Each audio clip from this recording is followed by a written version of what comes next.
Action. Did you know Will Smith has been fighting gay rumors for 30 years because of a con artist he never even met? It sounds completely made up, but it's 100% true, and I'm about to connect all the dots for you. In 1983, a broke 19-year-old named David Hampton told a simple lie to get into a nightclub. By the next morning, he was sleeping in Calvin Klein's guest bedroom. By the end of the month, he'd scammed half of Manhattan's elite. And somehow, against all logic, Will Smith got caught in the aftermath. 2. From broke teen to fake celebrity kid, the birth of a con artist. Okay, so picture the scene. David Hampton pulls off that Studio 54 con, gets in the club, probably had the time of his life. And then something clicks in his brain. This wasn't just going to be a one-night thing. This was the beginning of a whole new identity. The crazy part? Hampton barely waited 3 days before taking his con to the next level. He walks into some fancy New York restaurant, we're talking white tablecloths, waiters in bow ties, the whole 9 yards, and drops the ultimate, "Do you know who I am?" bomb. "Hi, I'll be dining alone for now, but my father Sidney Poitier will be joining me shortly." Imagine the staff's reaction. Suddenly this random dude becomes the VIP of the evening. They're sending over complimentary appetizers. The manager's checking if everything's perfect. Waiters are practically fighting over who gets to serve Sidney Poitier's son. Then, when Daddy Dearest never shows up, big surprise, they're like, "No worries, Mr. Poitier, your meal's on the house. Your father must be caught up with important Hollywood business." And just like that, Hampton discovers something wild about wealthy circles. They're surprisingly easy to infiltrate if you drop the right names. There's this unspoken rule in high society. If you say you belong, no one's going to embarrass themselves by questioning you. Nobody was asking to see ID. Nobody was calling Sidney Poitier's agent to verify. They just believed him. This was Hampton's light bulb moment. He realized the power behind a celebrity name, especially one as respected as Sidney Poitier's. This wasn't just any celebrity. Poitier was Hollywood royalty, the first black man to win an Oscar for Best Actor. Claiming to be his son carried serious weight in 1980s New York, so Hampton starts introducing himself as David Poitier everywhere he goes. Each successful con gives him more confidence than the last. He's refining his backstory, adding little details about growing up with his famous dad, maybe throwing in some fake inside stories about other celebrities. The more people believe him, the more he believes in his own lie.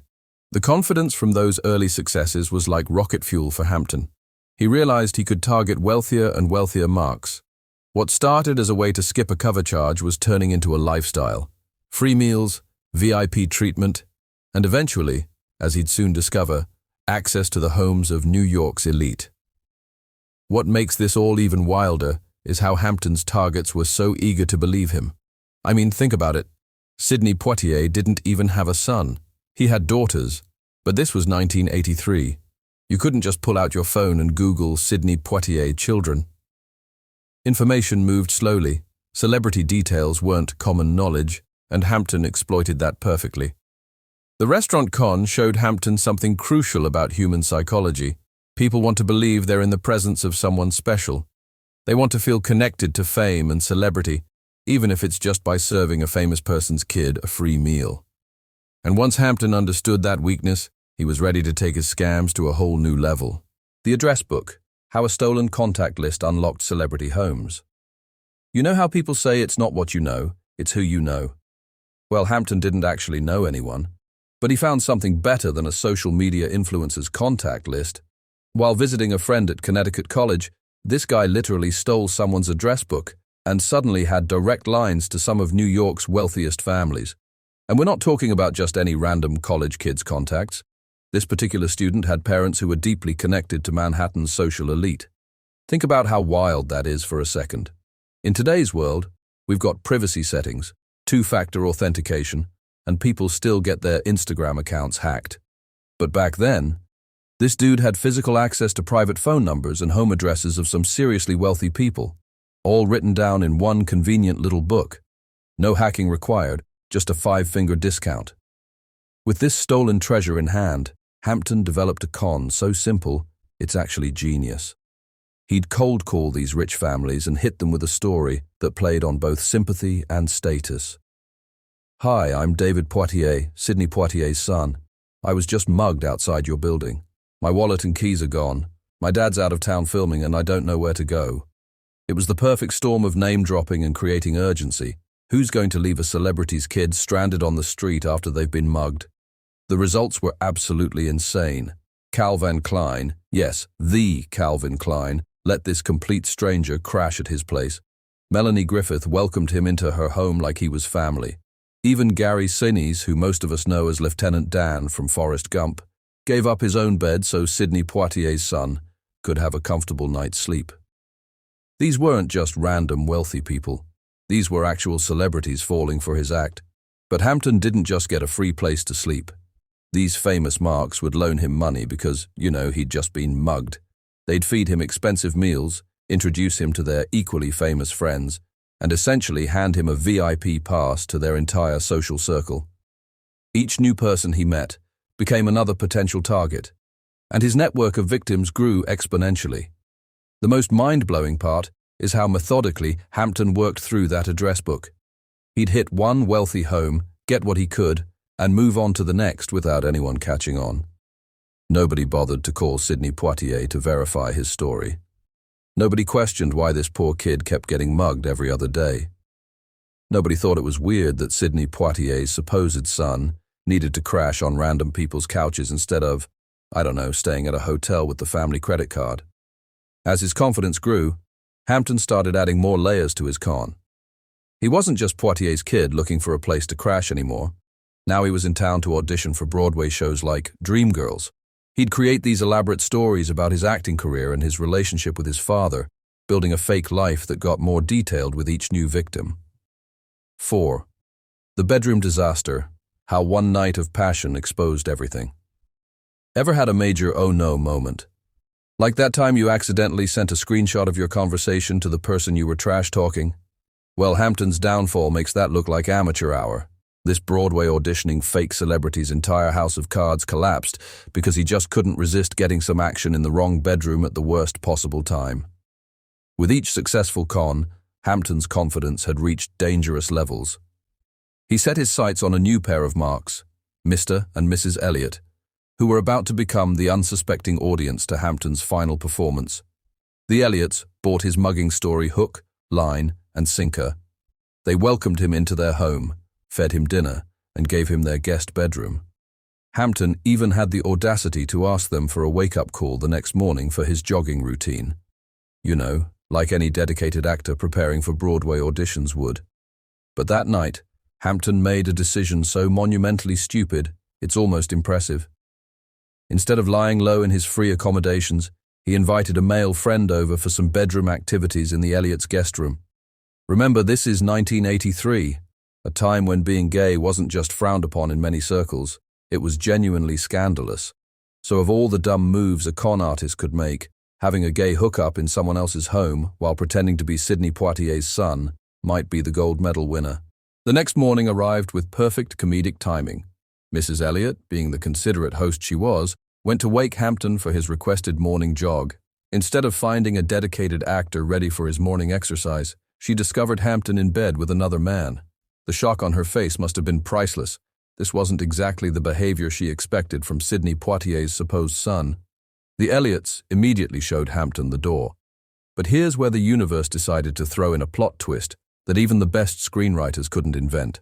By pure cosmic coincidence, the Elliots happened to be close friends with another family Hampton had scammed just the night before, the Isons.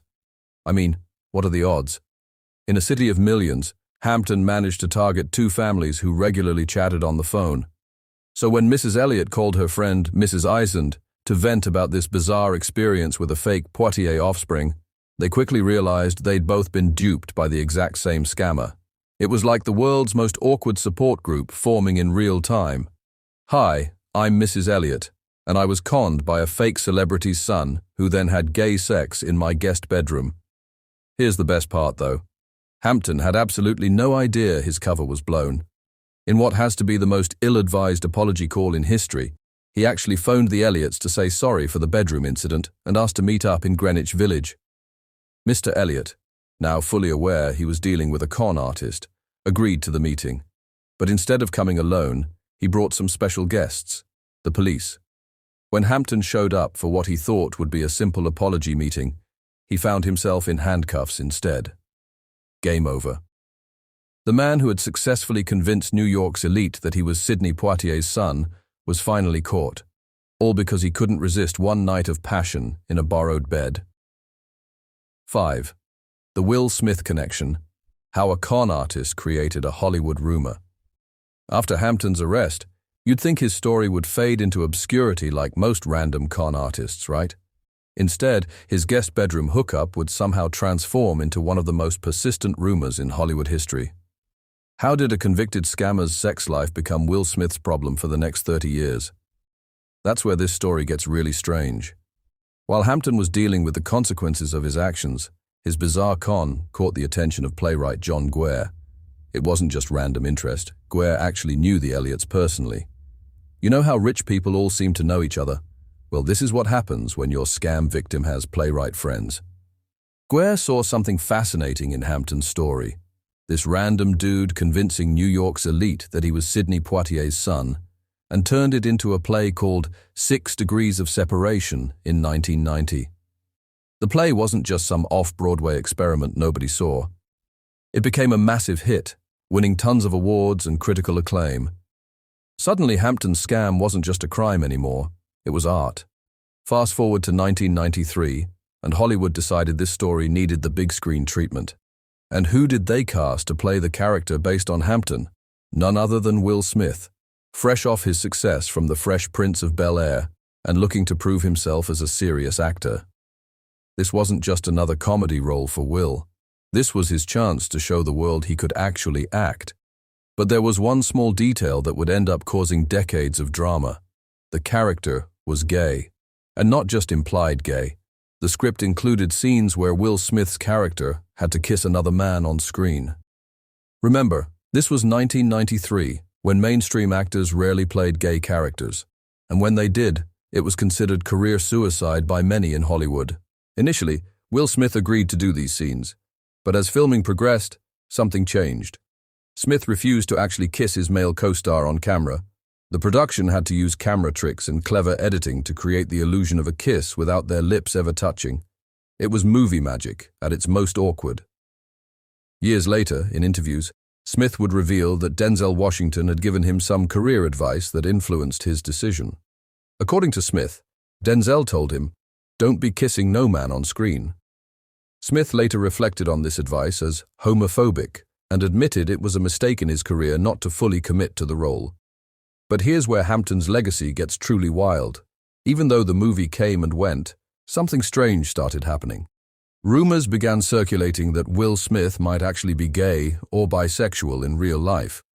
The gossip wasn't based on anything concrete, just the fact that he'd played this gay character in a movie. That's literally it. And the craziest part? These rumors have persisted for over 30 years. Think about that. A small-time con artist gets caught in bed with another man, which inspires a play, which becomes a movie starring Will Smith, which leads to decades of tabloid speculation about Will Smith's sexuality, all because Hampton couldn't resist a hookup in someone else's guest bedroom. 6. Conclusion. So what happened to David Hampton after all this madness? Well, after serving his prison time, the dude actually seemed to chill out a bit. From what we know, he didn't go back to his conning ways. No more pretending to be Sidney Poitier's son or crashing at celebrities' pads. But here's the thing that gets me. Apparently, Hampton did recognize how messed up his actions were and the impact they had on others. It's like he finally understood that his elaborate web of lies affected real people with real feelings. And that's the thing about con artists, right? Eventually, the game catches up to you. Hampton's brief moment of fame spiraled into this massive cultural phenomenon that outlived him by decades, while he just became a footnote in his own story. Honestly, that might be the saddest part of this whole thing. The con became bigger than the con man himself.